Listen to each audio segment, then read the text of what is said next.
Talker 106.7 FM, WFBT, Carolina Beach.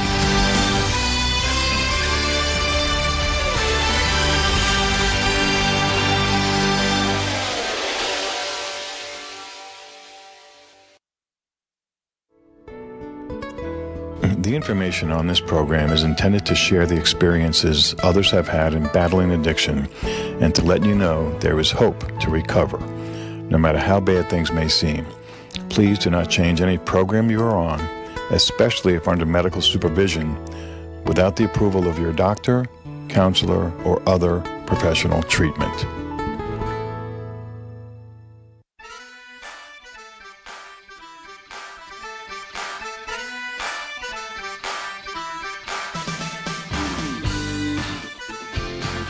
And good evening. Welcome to Recovering Hope. My name is Marcley, and it is a pleasure once again to be here with you on this St. Patrick's Day. Don't celebrate too much, or you might be added to the numbers of the people that we're trying to help here. No, go ahead, go out and have a good time. Be responsible. We are here to help you to know that there is hope for those that might be engaged in the battle of addiction. And as we are progressing on this program, learning a lot of new information, a lot of which you're going to get tonight with our special guests this evening, it's not all about addiction. That has a lot to do with this program and what's going on in this pandemic. But there's a new element here, perhaps not so new, but in the grand scheme of things, it is. It's called fentanyl poisoning, and we're going to be talking about that and some action steps that a couple of men in particular are taking, along with quite a few others, actually, but we are only speaking to two of them this evening. And I have to warn you, don't get too close to your radio, because tonight we are radioactive. Yeah, I just had to say that. Our mission here is to reach people and let them know that there's hope. And what is hope? Well, I'm glad that you asked, because going through my file, I found something that I had come across on the web a while ago. And here's a brief explanation. Hope is belief and expectation are the key elements of hope, elements that can block pain and have important effects on both physical and physiological processes. Hope has the ability to help people heal. Instead of wishing for something to happen, hope is solid, concrete evidence that something will happen. Hope always allows people to approach the challenges of life with a positive mindset, a feeling of desire for certain things to happen.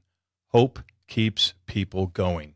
And folks, there is hope if you are engaged in the battle of drug and or alcohol addictions or other addictions too. As bleak as things might seem, if it is somebody with a bad habit, let's just say, there's hope for that.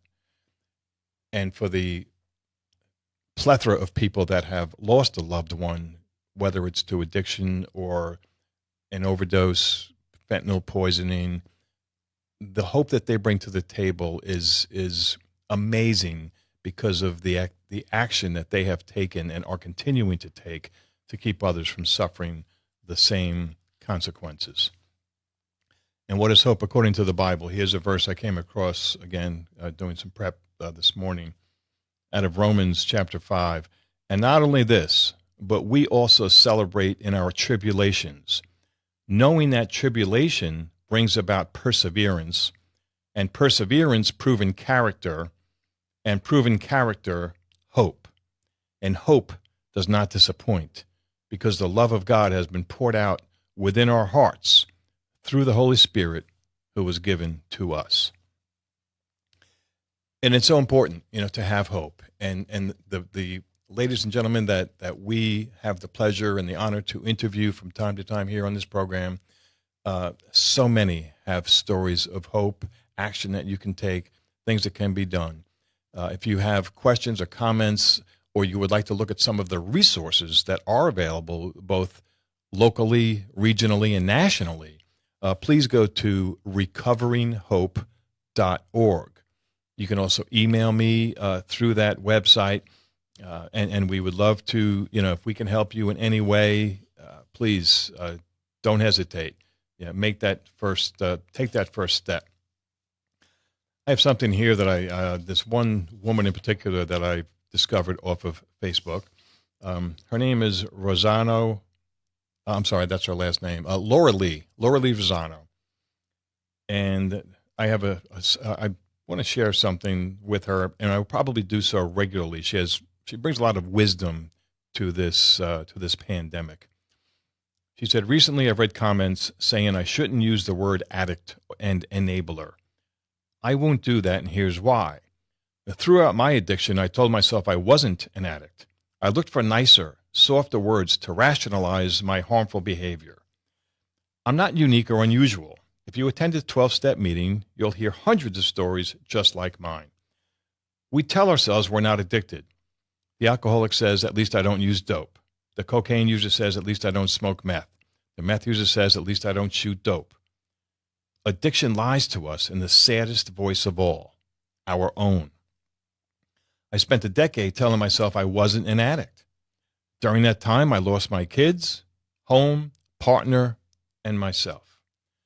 My refusal to admit I was addicted almost cost me my life. For me, the words aren't stigmatizing. They're honest. My family saved my life when they stopped enabling me and engaged in their own recovery process. For the first time ever, I had to face the consequences of my actions. Homeless and needing medical attention, I had no other option than to reach out for help. I'll never forget that day. I stood at the podium, knees knocking, and spoke with my truth. My name is Lorelei, and I am an addict. It turned out the truth really did set me free. So why do I call myself an addict? Because I'm proud of it. And that's Laura Lee Rosano, author of Jagged Little Edges.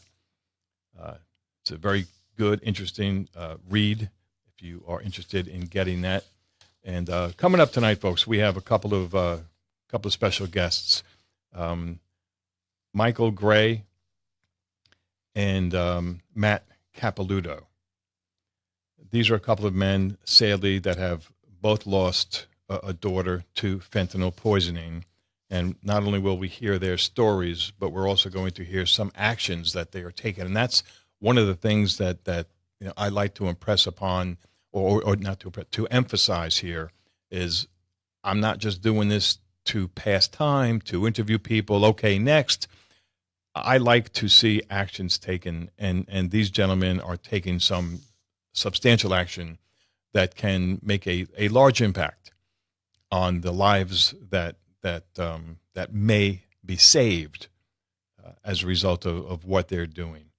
So at this time, I'd like to see if we can get Michael on the phone, and have the pleasure of working with our manager, Joe Catanacci, this evening. And after we speak with Michael, then we're going to hear from a pre-recorded interview that I did with Matt yesterday morning. Both of them, like I said, are doing an awful lot in an effort to help others here. So, have we got Michael on the phone? Okay. Well, before we get him on the phone, I wanted to preempt it with this. Last week, I mentioned that there was this bill called SB350, and basically it says that if somebody gets busted for dealing drugs, at the time of that court hearing, the judge is going to tell them, and we'll get specifics on this in a little while, okay? But the judge will tell them, if you come into this courtroom again for distribution, let's just call it that, and somebody dies, that you could be charged with murder. I brought this up last week's show. On the way home last night, I spoke with the gentleman that we're about to speak with, Michael Gray, and he brought that up. I said, I just mentioned that tonight. He said, how did you hear about it? I said, I don't know. I saw it somewhere in the news. He said, I helped to write that bill. So with that being said, Michael, are you there? Yes, hello. Hi, Mark. Hey, Michael, how are you, sir? I'm well, thank you. Yeah, I just thought that was so amazing last week. How, when we spoke and told you that you said something about this bill, and I said I think I spoke about that tonight, and boom. So, but without getting into the details of SB 350, Michael, would you like to just share a few minutes on your story? Yeah, sure. First of all, I would just start by saying that, I'll leave the discussion of SB 350 to Matt. He's done a fantastic job of really, really thinking outside the box and thinking what I call, we'll get into in a minute, the new paradigm of the drug problem. And he's done a great job, and that bill is really, really powerful. It's well targeted, it's well thought out, and it's well supported. So Matt's done a fantastic job, and I think it's going to be great to get to talk about it. But the basis of that bill really comes down to a philosophical approach that we've taken to the opioid crisis, and really need to get other people onto our concept of the new paradigm. You asked about my personal story, and my personal story is not terribly dissimilar to Matt's, that you'll hear in a bit. My daughter was not a drug addict. She was not a drug user. That wasn't the issue. She was not somebody who was, sort of in this chronic state of SUDs, substance use disorder for years or anything like that. My daughter was self-medicating. There was an issue with her psychiatrist and changed the meds. So she went to self-medicate things that she knew would work to help with her symptoms. She went on the street. What she got was straight up fentanyl, and it killed her. Probably would have killed a half a dozen people along with her. Wow. So when she passed away, my wife and I, we were certainly shocked to have a daughter who died in the opioid crisis. I mean, it's not like we had any preparation for this. I mean, this wasn't part of our lives. Right. So as we began to think on what happened and look at the situation, we realized that it was, again, this chemical called fentanyl. And I certainly know about this. I've spent 30 years in the scientific instrumentation business doing all sorts of testing and analysis, including a fair amount of time in the pharma business. So I know about drugs, and I know these things. And so I knew that fentanyl was a very, very potent and very dangerous pain medication. I didn't realize what had been happening in our country for about 4 years at that point. Which was this surge of fentanyl that had come in, and how much it had taken over the street by the time my daughter went to the street to find herself a little bit of opioid to self-medicate in 2018. So what happened was, in going back to about 2013, there was this sudden surge of fentanyl that came into our market, and it changed our pattern of the drug problem in America rather significantly. In fact, if you follow the real drug problem in America since the first efforts to control these things in the 1920s, so for about 100 years now, we've been dealing with these with illicit drugs or banning certain drugs because of dangers. If you follow that pattern, it really has gone through just a few stages, and things have changed over the years. And we went from the early days when a lot of these things were legal and you could buy them in the pharmacy to soldiers coming home from the wars who were maybe addicted to these painkillers, and of course the real recreational movement of that came in the 1960s with a lot of drug experimentation. These were all phases of a drug problem that was unfolding in our country. But what happened in 2013, and I won't get into a lot of the detail here because I really want to leave you time to let Matt tell his story, because that SB 350 is really something people have to know about, because it's something I want to see spread around the country. That's why I asked you here on the East Coast to talk about this California law, right? Right. But what I will say about this change, what I call the paradigm shift, okay? So for a lot of reasons, and I can detail them out. And I do these long lectures for all sorts of law enforcement agencies and hazmat communities where we talk about the history. And I can go through all the history. This is all documented, what I'm going to tell you, but I'll just tell you the facts from the surface here. The problem that had evolved for, let's say, close to 100 years, and that evolved and changed over the years. But in 2013, there was what I would call paradigm shift. That's not a change anymore. That is a whole new way of the world, right? And why that was. there was a lot leading up into 2013. A lot of things leading up into it that are described in a great book by Sam Quinones of California called Dreamland, where he describes really how we got to this opioid problem. He goes back to the Purdue Pharma and the whole problem of OxyContin and how that really sort of brought the opioids mainstream and turned them into a sort of mainstream recreational chemical from what was an inner city sort of limited in a certain socioeconomic class. And he talks all about how that opened up and spread across the country. That's one of the dynamics. And then there are a couple other dynamics that led to this situation of 2013 where the Chinese saw this great opportunity to start pumping this drug fentanyl into our market to displace plant-based opiates that were being used by people on the streets.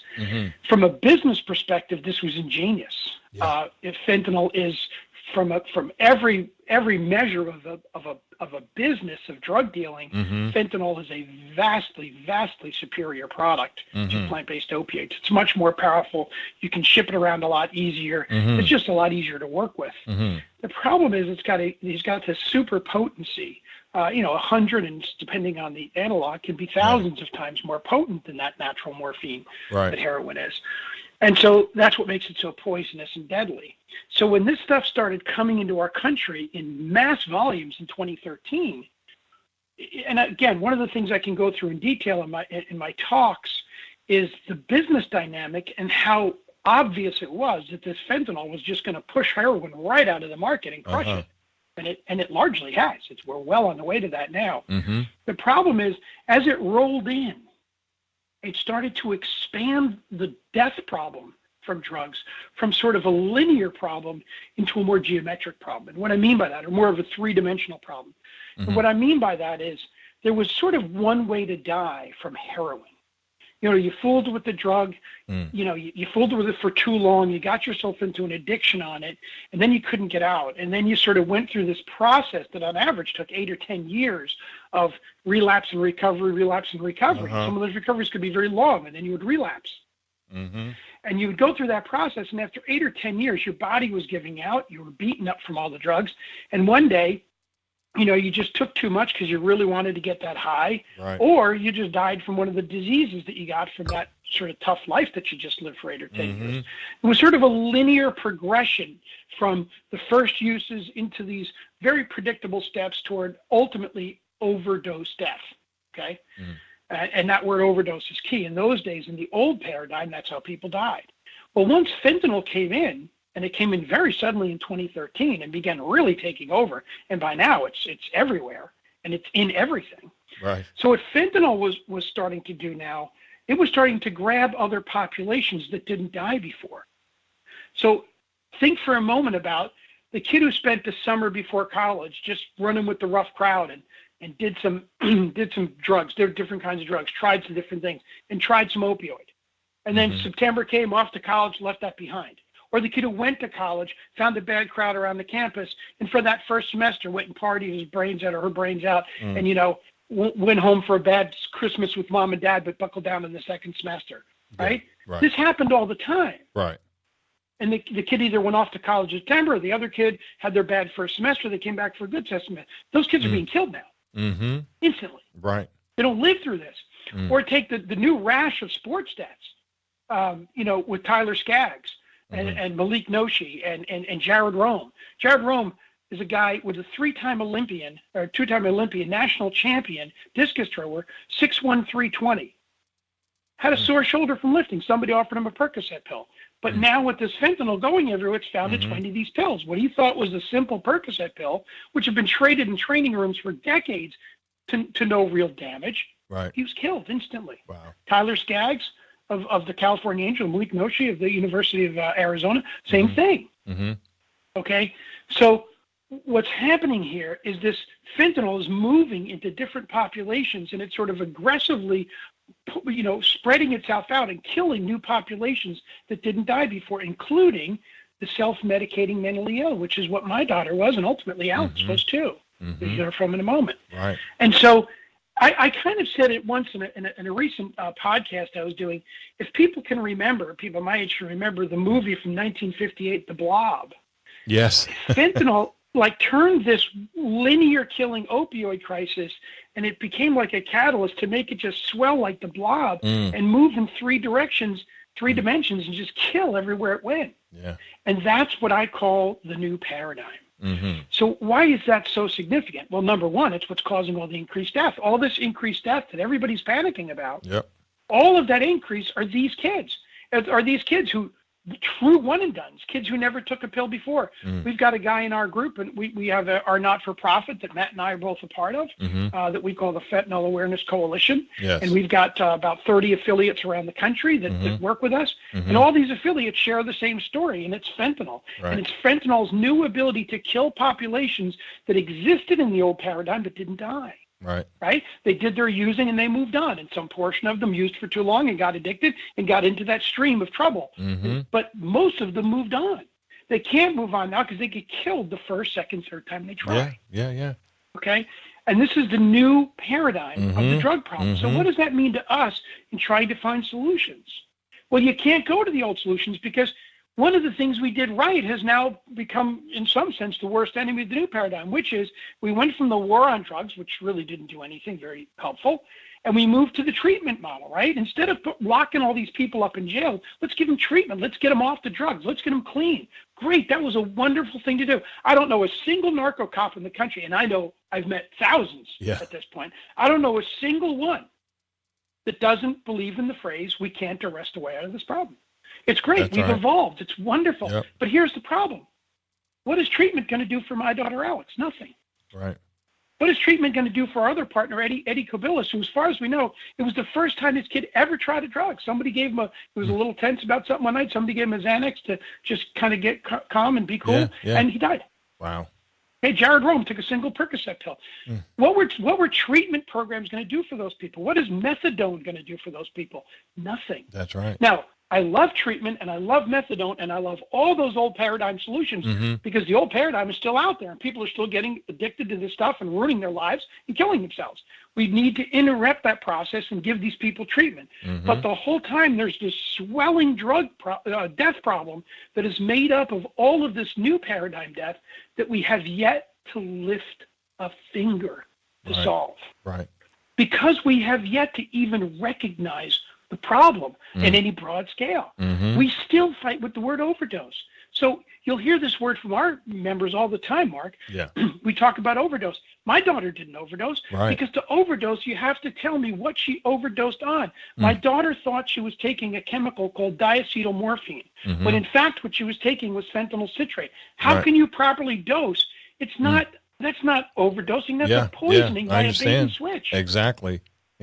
So Mike, we've only got the word overdose. Yeah, we've only got a few minutes, and I don't know if you want to spend about 3 minutes on the harm reduction. I found that very interesting, or would you like to discuss that another time and continue your train of thought? No, I can. I'll do that. But what I would really rather spend the last 3 minutes doing is teeing up why Matt's bill is so important. Okay, then let's stay on that. So we've got about 28 states in America that have a drug-induced homicide type statute. In other words, if you kill somebody selling them drugs, if you sell drugs to a person and they die, you will be brought into our murder statutes in one form or another. Okay. And that's existing in 28 states? Yeah, 28 states have such a statute now. Okay. In California, they don't.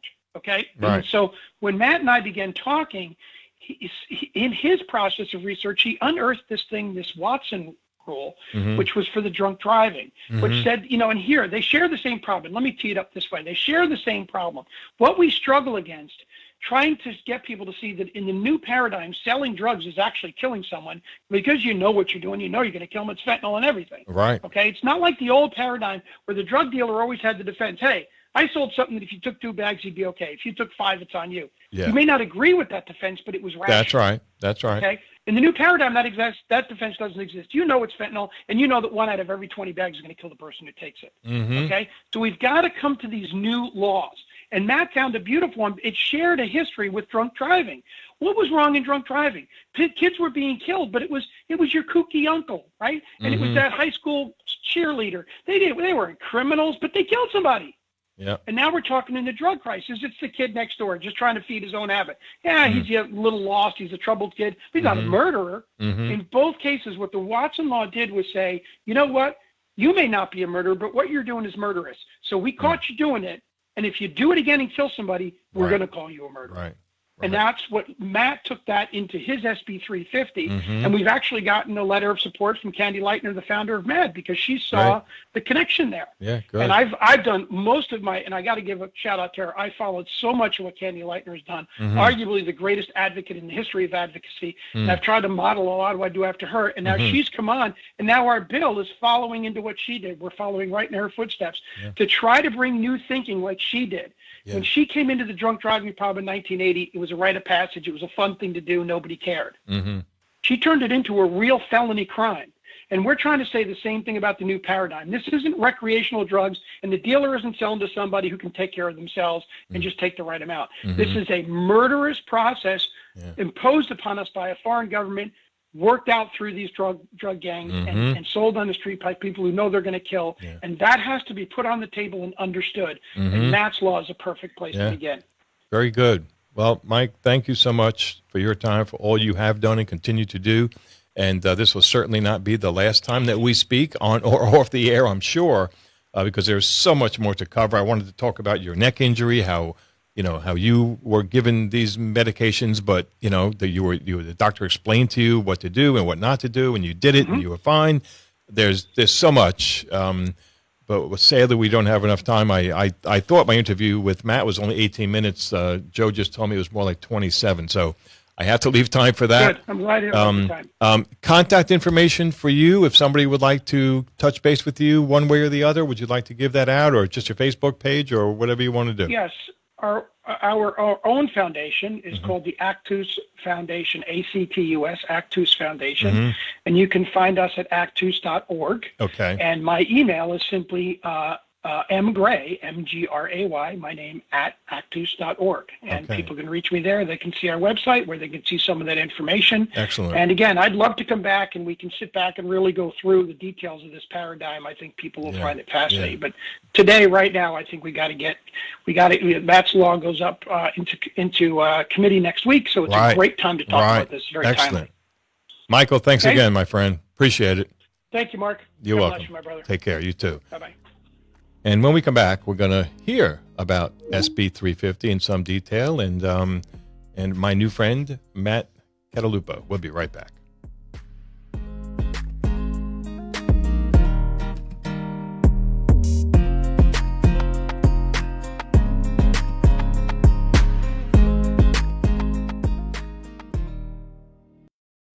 Chris Baines and his team at Coldwell Banker Seacoast Advantage have been helping folks buy and sell homes and land in the area for over 20 years. With the support of a team, their clients enjoy the highest levels of success, communication, and protection. The sellers will have their properties exposed to the most people to ensure the highest sales price. The marketing they use is designed to thoroughly expose the property with virtual walkthroughs and aerial drone shots. All of this is done for maximum exposure, but to also reduce the in-person traffic in these times of COVID. Home purchasers will have an attentive agent that focuses on their needs and helps locate properties quickly to avoid missing out as we are in such a hot market right now. Additionally, they represent buyers that decide to purchase new construction as the on-site agents represent the builder. Chris Baines and his team know how to listen and, just as importantly, know how to negotiate for the best interests of their clients. With a consultative approach, you can be sure they will look out for the best interests of their clients, or why the vast majority of their business comes from past clients and their referrals. Check out their reviews on Zillow, Google, and Facebook. You can reach their team at 910-333-2300 or check out their website at wilmingtonarearealestate.com.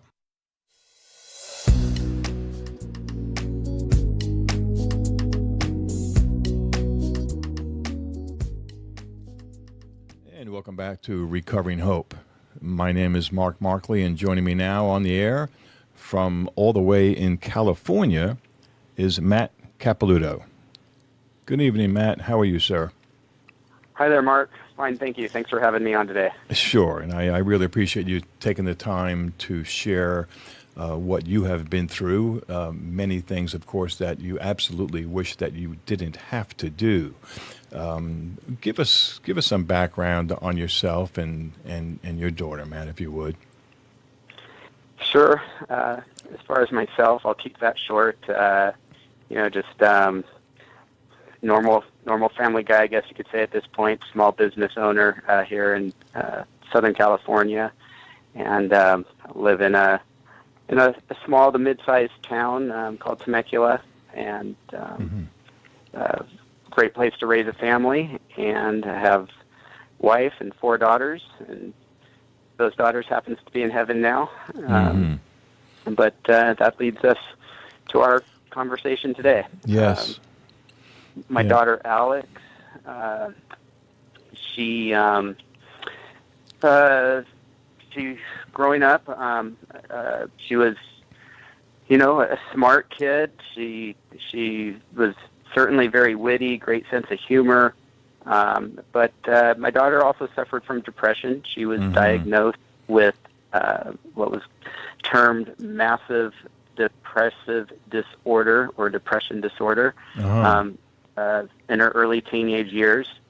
The outside world would never really know that.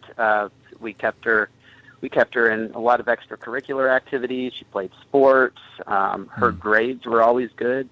She was the kind of kid that I always envied in school. She never really had to study hard, but yet can just go get A's on her tests. Wow. Don't know where she got those brains from. It certainly wasn't from me. It sounds like one of my sons. So really through school, in all her life, to the outside world, nobody would know anything wrong. But she had some internal struggles with depression.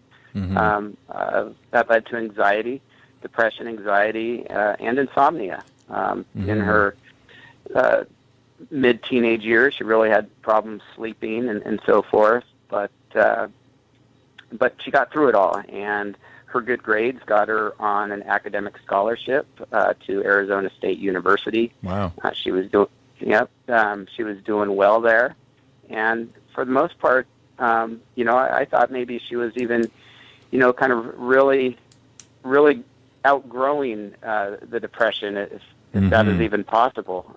Things seemed to be clicking and going well for her in college. She had just landed a job as well. Wow. And she was on home for Christmas break in 2019. She had got home on December 21st, a few days before Christmas. She had just come off finals, and I know she was very relieved. She was, studying hard and got that behind her. And she gets home on the 21st. The 22nd, her and my wife spent the whole day Christmas shopping together. Both of them had a blast, doing the girl thing, going to the mall and shopping and all of that. And I even remember coming home on the evening of December 22nd, and Alex coming in my room and showing me all the things she bought for Christmas to give to family members or for siblings and everything. And, for the most part, with the exception of some excitement in the air for Christmas, that was a normal day. Yeah. And that night, the 22nd, went to bed as normal. I got up the morning of the 23rd, did my normal routine, and went to my work, and just pulling into my driveway at my shop, I got a phone call. It was my youngest daughter, Sky, and Sky just said to me on the phone, "Dad, you got to get home. Alex is dead." Oh, wow. My God. So, yeah. And like you had said, no history of addiction, so she didn't, quote unquote, fit that mold. This was totally unexpected, out of the blue. Wow. Yep. Boy, oh boy. I'm so sorry. Yeah, 100%. So I rushed home, and there's medics and law enforcement vehicles with the lights on and everything all out in front of our house. And oh, gosh. rush in the house, and everybody, my wife, my youngest daughter's crying, and my wife obviously crying. My wife's the one who went in her bedroom and found her. She was just Wow. My wife had bought her when they were out Christmas shopping the day before, that she bought her some kind of makeup tray, and Alex was just slunched over next to it, and she wasn't there. Wow. Now, I think you had said, the cause of the death is the important part, of course, and when that's where we go from here. Yeah. So after a couple of hours, and keep in mind, I wasn't able to go into Alex's bedroom or see her or anything. There was a sheriff deputy in front of her door. Oh, wow. They had to do their investigation. You know, it's not normal for a 20-year-old to be found dead. And but after about an hour plus of whatever investigating they did, or lack of investigating, as I'll get to in a moment, the sheriff detective sat my wife and I down on our couch and said, "Your daughter died of an overdose." And I was in shock. I never had myself personal experience with drugs, never did drugs, always taught my kids to stay clear of drugs. Yeah, good. And so, that's what we went with for a little while. Now, during the course of this conversation, he had also mentioned, it could be fentanyl. And I honestly didn't know anything about fentanyl at the time. Right. I may have heard it, but I didn't know anything about it. Yeah. Over the next few days, as I'm digesting all of this, as hard as it was, something's just not sitting right with me. And I'm thinking, okay, well, hey, there's still a crime here. Somebody still sold her something that was illegal, and she must have brought it. She must have brought it home with her from Arizona, from where she was at in college. She didn't have access to a car here. She didn't go anywhere other than shopping at the mall with my wife that day. Right. And so roughly 2 weeks later, my wife and I had to go to her college apartment to clean it out. And my objective there was to find out who at this apartment was the drug dealer. Yeah. I was going to find out, who sold her this crap. Well, we go there, and I tell you, cleaning out your daughter's college apartment is something that no parent ever wants to have to do either. No, my gosh. But I wasn't successful in finding anybody at her college apartment that I thought fit the mold of a drug dealer. Yeah. And I went as far as knocking on everybody's door around there to see confront him personally. Right. Okay, but wasn't successful. But by this time also, and this was roughly 2 weeks after Alex passed away, we were finally able to get into her phone. I won't bore you with details, but we had trouble getting into her phone at first. Right. But once we were able to get into her phone, we saw the conversation with the drug dealer. She went in search of oxycodone on Snapchat. Right. And a drug dealer in our area here in Southern California replied and said he had oxycodone, and he delivered it to our house. Wow. Yeah, I've been warning people about Snapchat for the past 3-4 weeks here on the program, and I'm sad to hear how true it is. But please continue. How easily accessible it is. Right. I don't know if they're on the East Coast. Here on the West Coast, we have these dining delivery services, and and you have places like Grubhub. I assume they're literally Drug Hub now. Right. If you click on the button, you have stuff delivered. I wouldn't be surprised. Yeah. So I had thinking things through, and Alex did this by herself late at night. We were able to find out that the person delivered this about 9 p.m. On the 22nd. My wife, even in recollected that Alex even mentioned, "Hey, Mom, I've left something in the car. I'm going to run out and get it real quick." And we have 2 cameras at our house, one on our porch and one in our front driveway. And, we went back through the cameras. We saw the footage. The person drove into our driveway, and Alex just went out our front door, grabbed it, and went back up into our bedroom. Wow. So I think, like you said, we never got into addiction. We never had to worry about going through the whole recovery process and all of the things that go along with that, I really think Alex was a self-medicator. Right. I think with things that I've learned in hindsight, I think Alex was probably introduced to opioids at college. And, opioids are addictive. Not everybody gets addicted, though. Some people can still function and still use those. And that's right. That's where I think, and that's where I think Alex was. She did this late at night. I really think she just wanted to get a good night's sleep. And unfortunately, the autopsy showed there was no pharmaceutical grade anything in the pill that she took. It was pure fentanyl. Wow. Enough fentanyl to kill 5 people. Holy mackerel. Yeah, as harsh as that sounds, I can take some solace in knowing that she died very quickly. She's no suffering. If we could all go that way, that would probably be a good way to go. Yeah. You just don't want it to happen at 20 years old. No, never. And you said that you got the cameras, and we can't get too far into the investigation, but did you get a license plate? Were you able to track down this dealer? So or was that where you were going next? Well, okay. The dealer has been identified. We know who it is. We know who sold her this. Alex's case, like I said, the detective ruled it non-criminal and an overdose. Over the next couple of weeks, we had found out that there had actually been multiple deaths in our area, probably due to a very bad batch of stuff going around. And there were 4 young kids, including my daughter, 3 of which went to the same high school, that all died in a 3-week period, right in our general area here. And this isn't something that happened on a regular basis. This was a concentrated series of events here. Well, through further investigating, I have come to find in our area, it has happened on a semi-regular basis. It was just nobody was putting 2 and 2 together. These were all just looked at as overdoses. Right.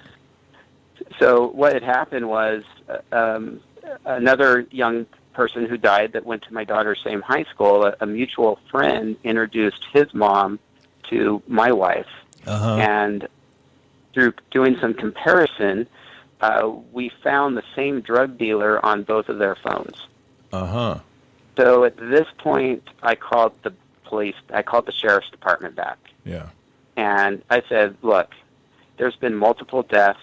We've got the same dealer that is on my daughter's phone is on another phone from another boy that died a week before Alex.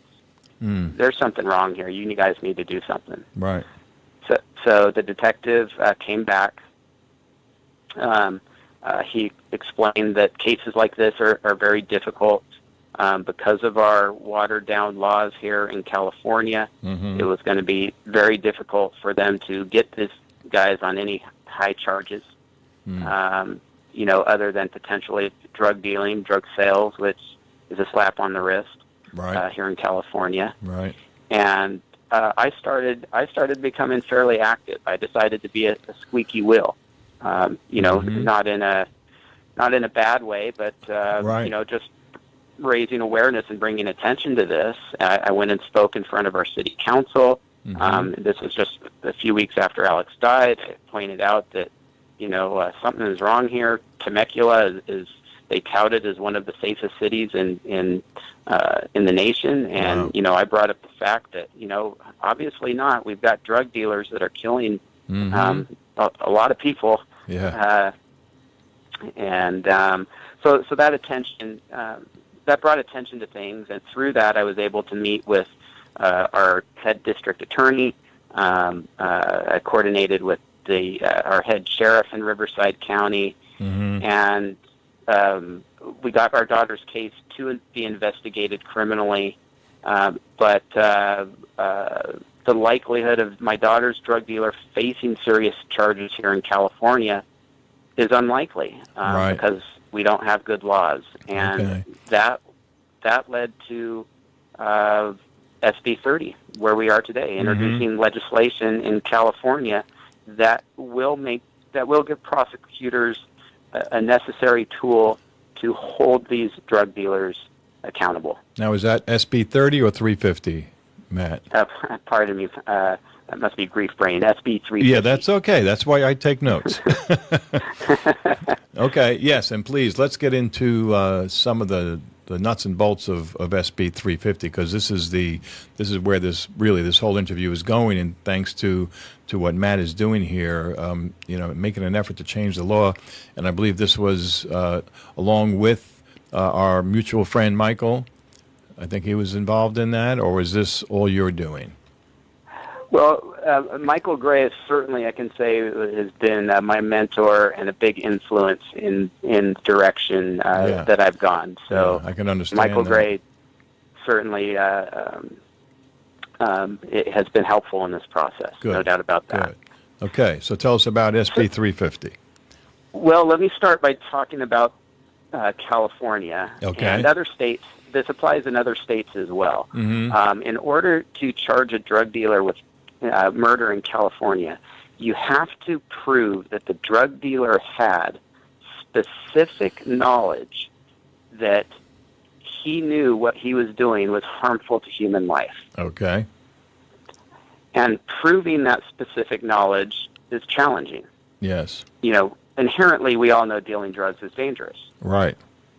But making that correlation and proving that the drug dealer had specific knowledge is the challenge. Mm-hmm. Now, working with my local district attorney here, he views this the same way that we do. That these Good. cases, my daughter did not die from an overdose. She was poisoned. Right. She was duped. She was sold a false bill of goods. Mm-hmm. She thought she was getting oxycodone. She got a counterfeit oxycodone pill. Mm-hmm. Just made of pure fentanyl. Wow. Okay.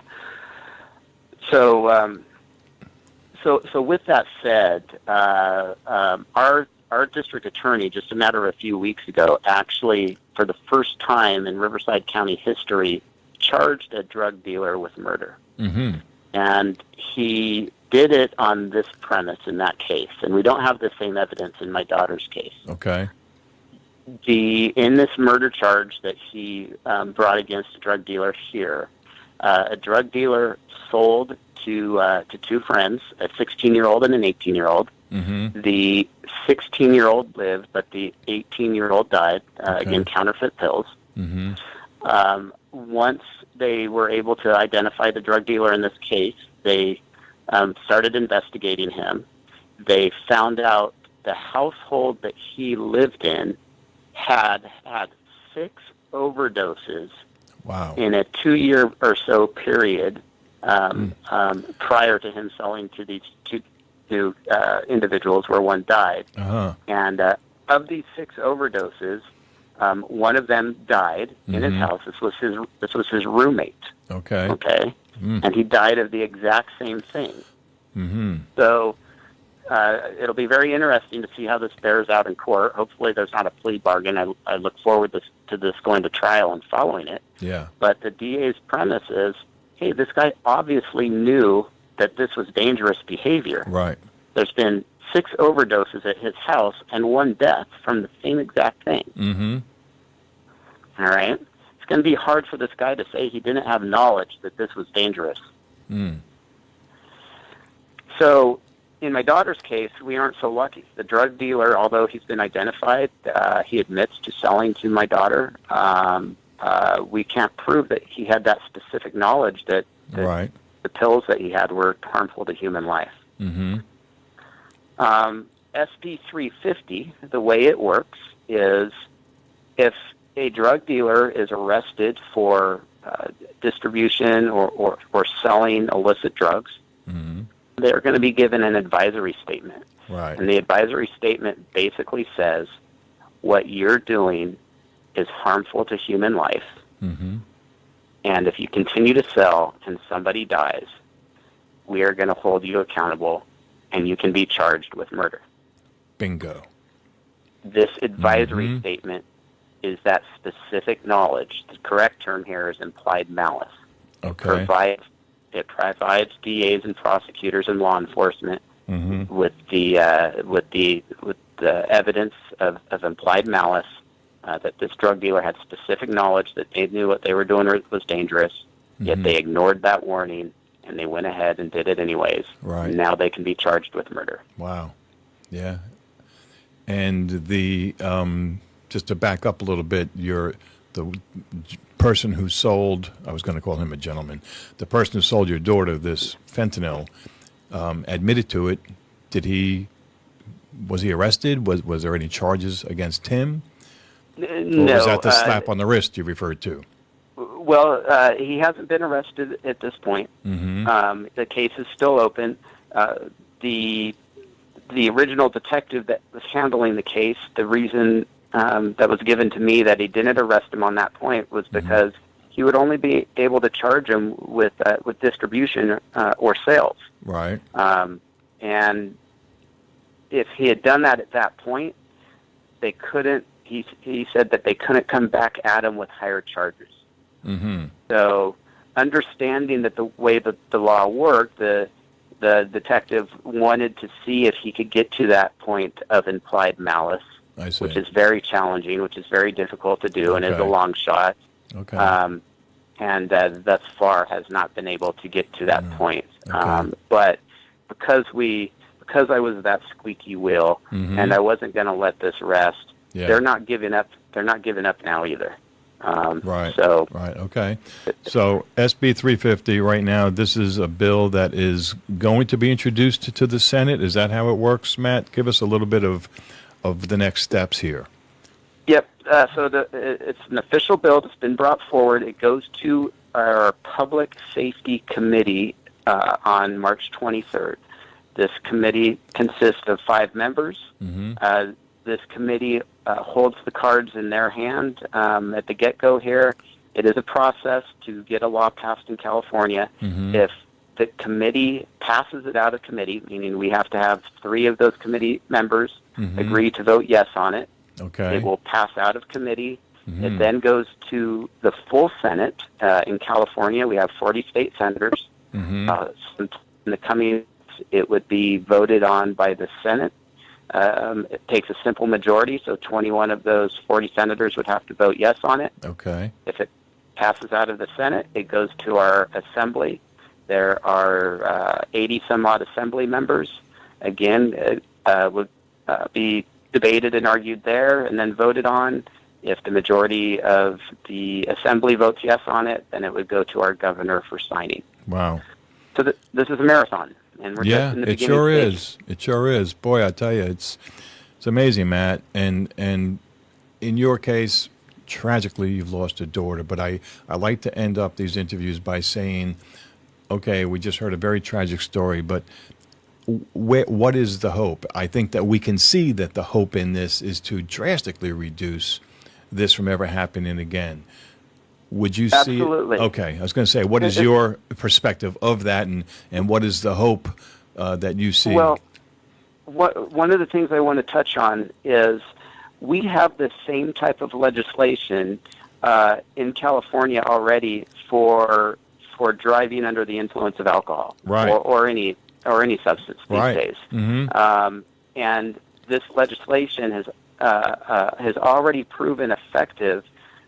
With reducing fatalities related to DUI incidences. Right. So we have seen over the last few decades, since this has been being used with driving, we've seen a dramatic reduction of fatalities. Good. When somebody's arrested for driving under the influence, they are given this acknowledgement, this advisory. I see. And my hope is that that this legislation works to curb a drug dealer's practice before it escalates to murder. That's right. You know, hey, you're dealing drugs because of fentanyl going around these days. We want to keep you out of trouble. Yeah. We want to prevent somebody from dying. Yeah. Stop selling drugs before you are charged with murder. Right, and it could very well save their lives as well. Can people look up this proposed bill, Matt? Is this something that's on the web? If they just type in SB 350, that may be how I got this. I don't know. I'm looking at it. Yeah, there's been several newspaper articles at this point. We Okay. are getting some media attention. They can also go on Facebook. We have a Facebook page. It's Passing SB350. Spell the first word there. Passing Passing. Okay. Yep. Okay. And people can go on my personal Facebook page and see a lot of information regarding it. Okay. And how do they find your page, Matt? Just under my personal name. You'll probably have to spell it out. Unfortunately, my last name's not an easy one. I think Matt you'll have to Capelouto. spell it out. If somebody went on and searched Matt, that's an easy one, M-A-T-T. I think my parents gave me an easy first name to balance out my last name. But the last name is spelled C-A-P as in Paul, E-L-O-U-T as in Tom, O. Okay, Matt Capelouto. Capelouto. Okay, yeah, very good. And I don't have. I'm out of time here, Matt. But I just wanted to. When we spoke last night, you told me about the escalation in fentanyl coming over the border. You're an hour north of the Mexico border, I think you said, and there has been an increase in drug busts with fentanyl in your area. Yeah, we've been hit really hard. This area has seen the problems with stuff coming across our border. All right, so we can do an update. You said the 23rd. This goes to the first committee. Yeah, I think if this passes out of committee, I think really we're going to start getting a lot more exposure. There has been some buzz in other states, and word has gotten around a bit, and they're just waiting to see what happens, the outcome of this hearing. So I look forward to reporting back to you with good news. Yeah, excellent. Well, this is the real pandemic. People call COVID a pandemic. No, drug addiction is the pandemic, and there is no one vaccine for it. Matt, thank you for taking this time. I really appreciate it. We will definitely keep in touch, and we'll be right back.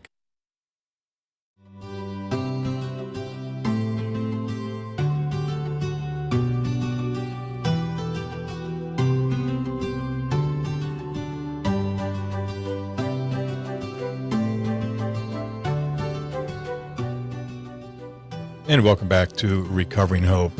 And, listening to Michael Gray and Matt Capelouto, like I said at the beginning of the program, a couple of gentlemen, and there are many, many people working to battle this horror of drug deaths and or addiction, and those are not always synonymous. Tremendous amount of legwork and effort has been put into this. And we just want to thank both of those gentlemen very much.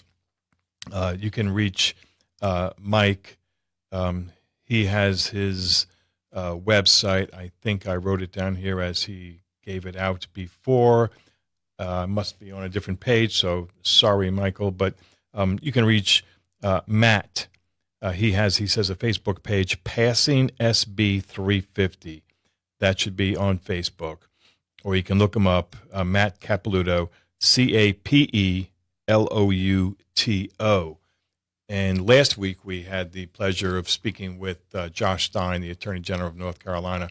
One of the things that he recommended to do, and I usually do a recap of these programs, but I just had too much material here tonight, it basically to contact our representatives, legislators, and I did reach out to David Rouser, Michael Lee, and Deb Butler. I will say that Deb got back to me immediately. We had a nice phone call. She's certainly willing to come on and share what's going on and what she's doing with this pandemic.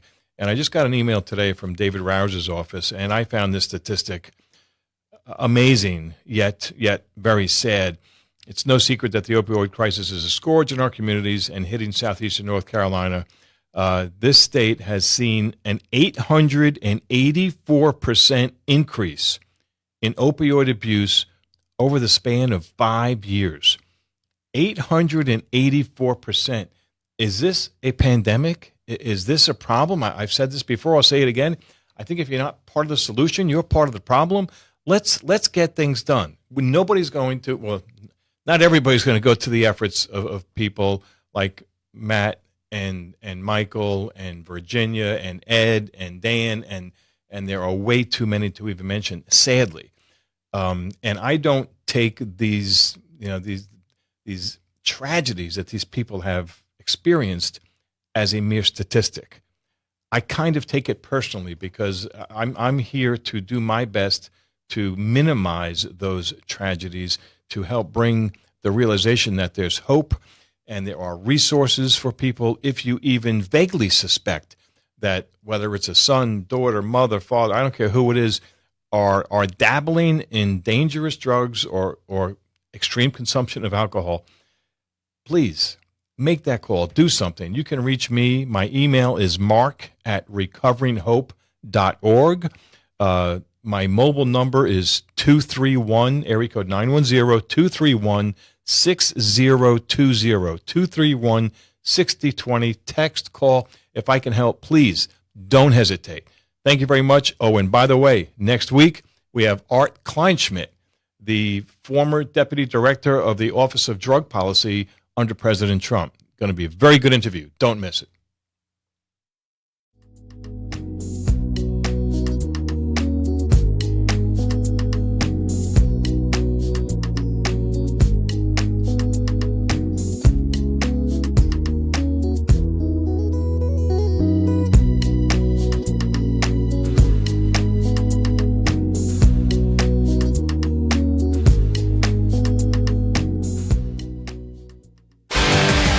Bringing you the best local talk radio shows, Wilmington's Big Talker 106.7 FM, WFBT, Carolina Beach.